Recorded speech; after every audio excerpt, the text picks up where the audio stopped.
Much of this difference is related to their respective positions. We find that, as a group, teachers are frugal. Additionally, attorneys who receive cash gifts from their parents spend more and save and invest less than do attorneys who are comparable in age but receive no gifts. As stated earlier, attorneys who receive cash gifts from their parents have only 62% of the wealth and 77% of the income of attorneys in the same age bracket who receive no gifts. Where do teachers who receive gifts rank along the dimensions of wealth accumulation and income? Households headed by teachers who receive cash gifts from their parents have, on average, 185% of the net worth and 92% of the annual household income of those in the same occupational and age category who do not receive cash gifts. Teachers who receive gifts are more likely than non-receivers to teach in private schools, which generally pay their faculty lower salaries than do public schools. Perhaps unknowingly, many of the Burls and Susans in America are subsidizing private schools by giving cash gifts to their adult children. This, in turn, may encourage people like Henry to be willing to work for less money in a private school. Henry may figure that since he receives economic outpatient care, he does not need to earn a few $1,000s more teaching in a public school. And although he teaches at a private school, Henry is quite comfortable driving his 4-year-old Honda Accord or his wife's minivan. By contrast, Josh is in a completely different environment. In fact, the office complex where he parks his car is filled with imported luxury sedans and sports cars. Josh is responsible in part for new business development for his firm. So even if he would like to drive a 4-year-old Honda, his clients and prospective clients might not wish to ride along with him.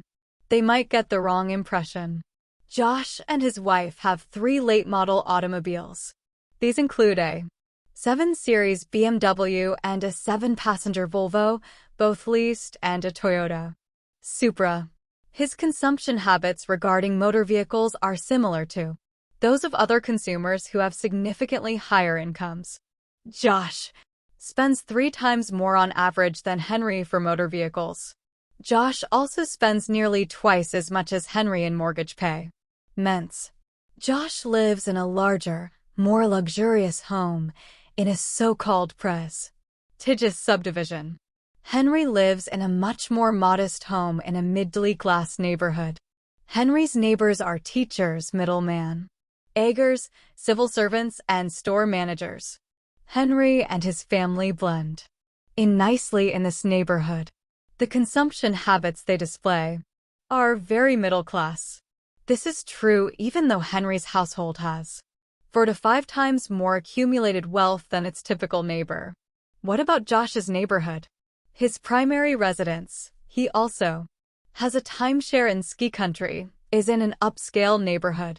His neighbors are high-income producing physicians, senior corporate executives, top-earning sales and marketing professionals, attorneys, and affluent entrepreneurs. Josh feels comfortable in this environment, and it is ideal for entertaining clients as well as associates.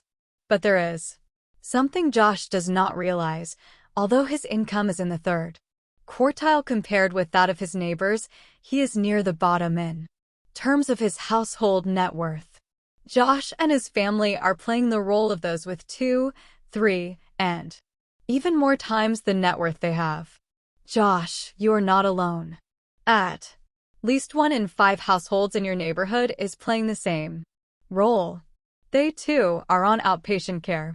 They too spend more and invest less than others in their area. How does Josh's budgeting system operate?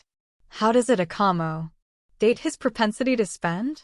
Josh is like many other underaccumulators of wealth. He spends first. He saves and invests what is left over. What this actually means is that he saves and invests nothing beyond what happens to be injected into his pension and profit-sharing plan. More than 2/3 of his wealth is the equity in his home, his partnership, and his pension. In essence, Josh and his family invest $0 from their personal income. But perhaps they feel affluent anyway. Josh does receive $10,000 in cash each year. And he anticipates inheriting much more someday. But what about Josh's children? Are they likely to receive substantial cash gifts from their father? It is very unlikely. Yet these children are growing up in a high-consumption environment.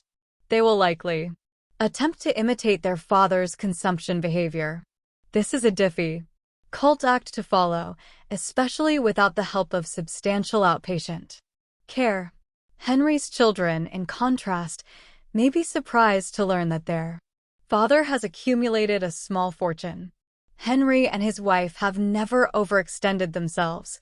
Henry looks like a teacher, drives what teachers drive, dresses like a teacher, shops where teachers shop.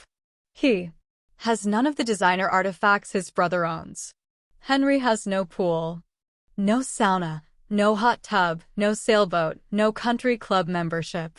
He owns 2 suits and 3 sports jackets. Henry's activities are much simpler, cost much less, and are much less status-oriented. He exercises by jogging every other day. He and his family are avid hikers and campers. They do own 2 tents, several sleeping bags, and 2 canoes, 1 used. Henry reads a great deal and is active in his church and its affiliated youth group. His simpler lifestyle translates into surplus dollars, which are saved and invested. During Henry's first year as a teacher, a senior member of the faculty advised him to enhance his investments by contributing to a 403b deferred annuity program. Henry has contributed to this program each year since he has been employed as a teacher. He has also invested most of the cash gifts his parents have given him each year. Who will be more likely to retire in comfort someday, Henry or Josh? Their parents are now distributing their capital not only to their children but also to their grandchildren. Thus, Henry and Josh may inherit very little. At the rate Josh is consuming, he may never be able to retire in comfort. Henry will likely retire with ease. Projections are that his combined pension, deferred annuity package, and investment portfolio will be substantial by the time he reaches the age of 65. Teach your children to fish. When we lecture about the relationship between cash gifts and economic achievement, people from the audience typically ask, if not cash, then what form of gifts are more beneficial? They are eager to learn how to enhance the economic productivity of their children. Here, again, we remind them that teaching their children to be frugal is critical. Often those who are trained to be otherwise as children become adult hyper-spenders, needing cash subsidies during their young and middle adult years. What intergenerational transfers could help your children become economically productive adults? What should you give them? The affluent have a great appreciation for the value of a high-quality education. We asked millionaires if they agreed with the following statement. School college learning, it was of little use to me in the real world of making a living. Only 14% agreed, 6% had no opinion, and the balance, 80%, disagreed. That's why millionaires spend a large amount of their resources on their children's educations. What was the most frequently mentioned gift that millionaires received from their parents? Tuition. All other economic gifts are mentioned by a significantly smaller proportion of millionaires. About 1 in 3 received some financial support in purchasing his first home. About 1 in 5 received an interest-free loan during his lifetime. Only 1 in 35 ever received funds from his parents for mortgage payments. What can you give your children to enhance the probability that they will become economically productive adults? In addition to an education, create an environment that honors independent thoughts and deeds, cherishes individual achievements, and rewards responsibility and leadership. Yes, the best things in life are often free. Teach your own to live on their own. It's much less costly financially, and in the long run, it is in the best interests of both the children and their parents. There are countless examples of the inverse relationship between economic productivity and the presence of substantial economic gifts. Our own data, collected over the past 20 years, repeatedly support this conclusion. Independent of college tuition, more than two-thirds of American millionaires received no economic gifts from their parents. And this includes most of those whose parents were affluent. Weakening the we. So, what are affluent parents to do with their wealth? How and when? Should they distribute it among their children? We will detail the distribution of wealth in the next chapter. But at this point, here's some food for thought. Most affluent people have at least 2 children. TYP. Equally, the most economically productive one receives the smaller share of his or her parents' wealth, while the least productive receives the lion's share of both economic outpatient care and inheritance. Consider for a moment that you are a typical affluent parent. You noted that your oldest son or daughter, even at an early age, was extremely independent, achievement-oriented, and well-disciplined. Your instinct is to nurture these traits by not trying to control his or her decisions.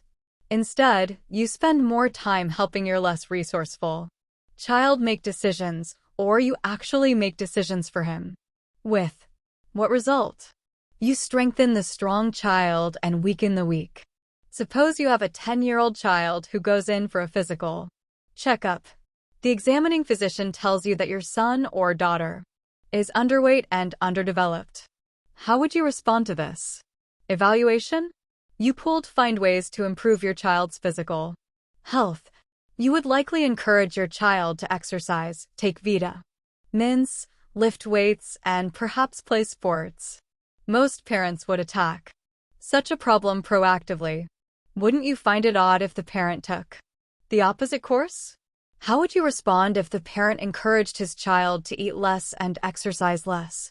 All too often, this method of weakening the weak is applied to children who show personality-related weaknesses. In one case we know about, parents were told that their son was deficient in writing and related verbal skills. How did the parents respond to this problem? First, they transferred their child to another school. The verbal deficiency problem failed to improve, however, so the father began writing his son's papers. He still writes his son's papers today. His son is a junior in college. In another case, an affluent couple had a 12-year-old daughter who was very shy and rarely spoke to anyone without some prompt. Concerned about her daughter, the mother wrote a note to her daughter's teacher asking that the child's seat be moved from the front to the back of the room since her daughter felt more comfortable there. The mother reported that the kids in front were too often asked questions by their teacher. The day the teacher received this request, she did not make any changes in the seating. The mother called the teacher that afternoon to protest. The teacher was unavailable, but she did return the call the next afternoon. Feeling slighted, the mother immediately transferred her daughter to another school.